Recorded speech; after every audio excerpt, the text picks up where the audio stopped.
Night of a Red Moon by O.J. Aito. This novel is about a group of friends caught up in a bloody war between students of the Olabisi Onabanjo University and indigents of Agoiwoye, the small town that hosts the university. The conflict was initiated by the gruesome murder of Femi, a student of the university, by members of the local vigilante group, the Oduas People's Congress. What should have been a peaceful protest against Femi's murder erupted into violence. Blood was shed, friends were lost, and fear gripped everyone. It was one long night, a night of a red moon. The book is hard to put down once you've started reading it.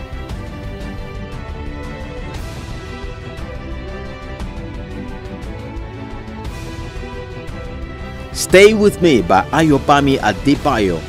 This novel peels the layers of Nigerian family life, marriage, traditions, religion and expectations for childbearing. In Ayobami's story, and indeed in the real world of African communities, delay or failure in childbirth can bring unbearable pressure. Yejide and Akin were unable to have children after 4 years of marriage. Things seemed manageable until a young woman introduced as Akin's second wife shows up. Furious, shocked and livid with jealousy, Yejide knows the only way to save a marriage is to get pregnant. She finally does, but at a price far greater than she could ever imagine.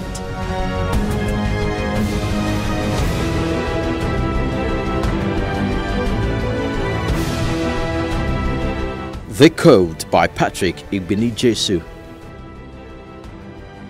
This book should be a contender for the most important book written in a long time for parents raising the Girl Child's Award.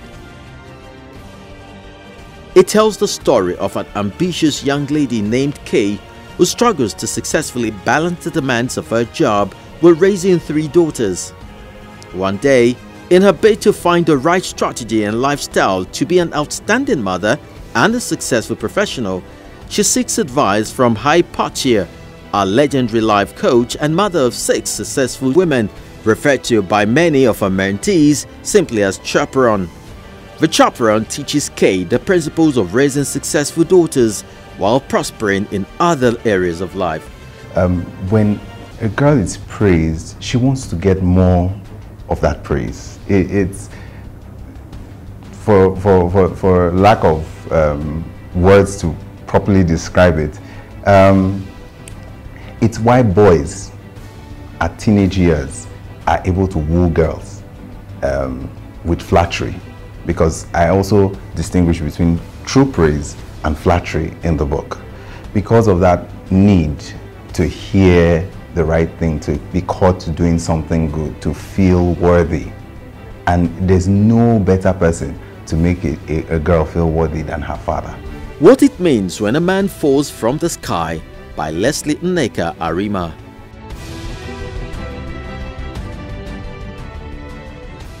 Arima explores a range of subjects and themes with our collection of stories which are crafted to entertain while addressing society issues. Arima's first story, The Future Looks Good, provides insight into what's coming in the book with beautiful characters that hold the reader spellbound, an event relevant to multiple types of readers. This story in this book will get you rereading, not just because of the interesting plot, but also the way the author describes.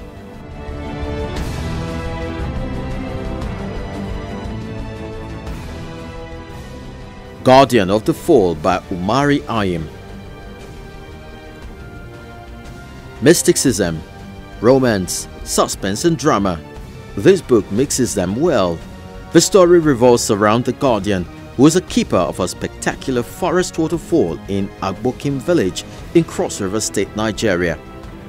The Guardian is a force, a deity of some sort, with great powers including shape-shifting, like appearing as a child, an old woman, an owl, a snake, a satire-like creature, and a goat with a baby's face.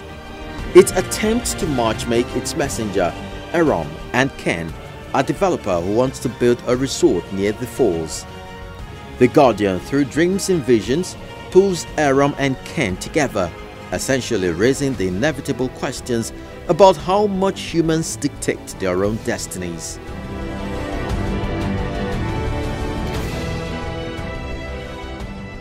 When We Speak of Nothing by Olumide Popola,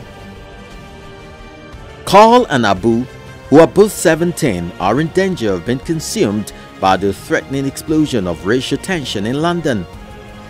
Abu is infatuated with a beautiful Nalini, a classmate, but he can't find the courage to speak to her. Meanwhile, Carl is targeted by local thugs because he's different. When he finds out his father lives in Nigeria, he decides that it's the best place to escape the troubles in London and connect with a father he's never known. Meanwhile, the murder of Mark Doggins triggers a full-scale riot in London. Abu finds himself in a near-death situation that forces Carl to race back home. Olumide Popola, a London-based Nigerian German, announces herself as a compelling novelist with this one. It's about friendship. It's these two 17-year-old guys called Carl and Abu, and they grew up in London, and it's 2007, just in the middle of the banking crisis. So one day Carl goes to Nigeria to meet his unknown father, and they have this dual story. Abu gets entangled in some things in London, Carl gets entangled in some things in Port Harcourt. And the friendship is sort of tested, and the loyalty is tested. So the heart of it is really, how do you negotiate the people you love? And here, not so much romantic love, but friendship. And how do you listen to them properly? So when we speak of nothing, we don't end the silence. Welcome to Lagos by Chibundu Onuzo. After her debut novel, The Spider King's Daughter, Chibundu Onuzo returns with this novel that paints an entertaining, funny and realistic picture of life in Lagos and the often complicated politics of Nigeria. The story starts with 5 interesting characters who escape to Lagos for refuge. They are a band of runaways with a dream for a better life, and their arrival in Lagos coincides with the eruption of a political scandal.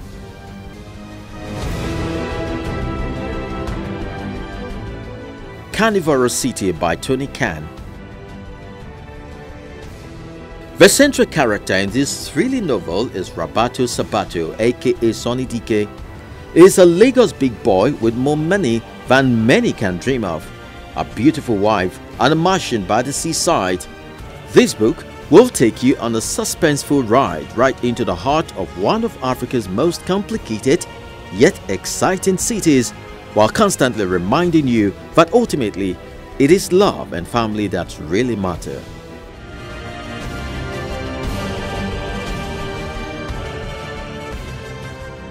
Women of Ayo Kensington Dynasty. Anjola Adekoya is your average girl next door. The trajectory of her life seemed predictable until she became Mrs. Anjola Ayo Kensington. Then everything changed.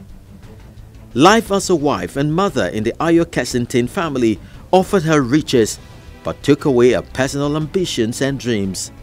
It was all a slow, painful, predictable grind until Anjola's ex-lover showed up and ignited dramatic chaos in her life.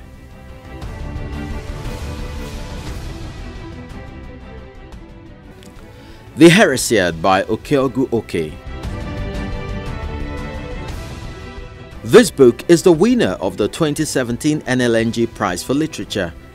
Although it's a poetry at its core, it successfully combines drama and music.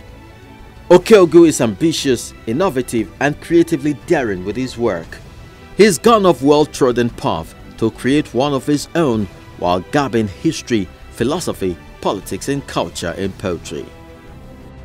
This poem was written in response to the phenomenon whereby religious people tend to want to punish those, particularly creatives, intellectuals who write books or express ideas in other forms that are they find offensive, that they find it to be a violation of their faith or their tenets.